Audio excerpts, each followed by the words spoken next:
As drama around Brexit continues to build, one thing that has become apparent is that the modern Labour Party isn't quite what it used to be. Since Jeremy Corbyn took over as party leader in 2015, the party has taken a significant turn to the left. Here to discuss how this happened and what the impact has been on the UK is Talking Points analyst Brandon Ross.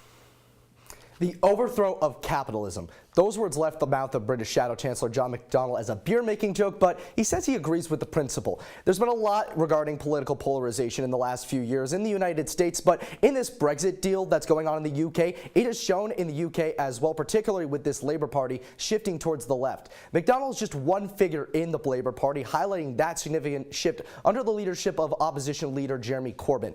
McDonnell has stated that Russian communist leaders Vladimir Putin and Lenin Trotsky are among his greatest influences. And in turn, he has described his vision for the United Kingdom as socialism with an iPad.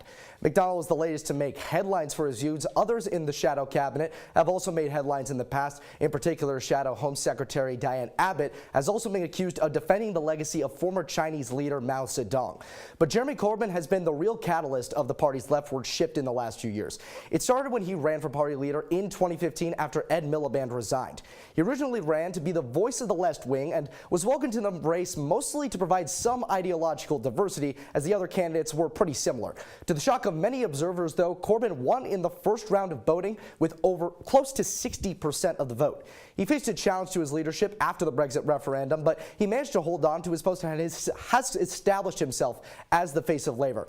His views paint a good picture of what the party is and what he hopes to lead if he becomes the prime minister. Corbyn is a self-described democratic socialist. It's the same ideology you may recall for Vermont Senator Bernie Sanders for subscribing to, but there's definitely some distance between the two. Former President Barack Obama has said that Corbyn actually makes Sanders look like a centrist. Now that's a big leap. He's praised former communist leader Fidel Castro of Cuba and former Venezuelan socialist leader Hugo Chavez. And beyond that, he also previously toyed with the idea of a legally enforced maximum wage. Now, he doesn't support that idea anymore, but it goes to show that he is far from the type of politician that his later Labour predecessors proved to be. And Brandon, this party, the Labour Party, is the largest party in Western Europe. What impact could this ongoing Brexit saga have on it?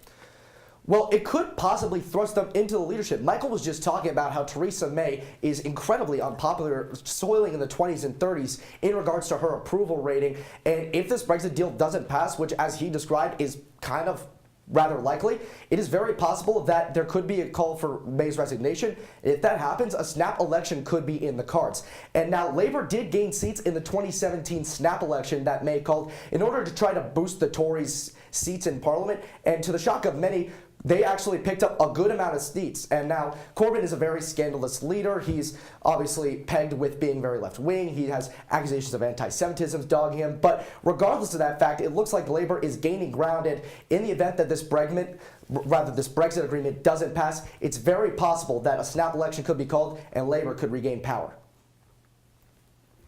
All right, Brandon Ross, thanks so much.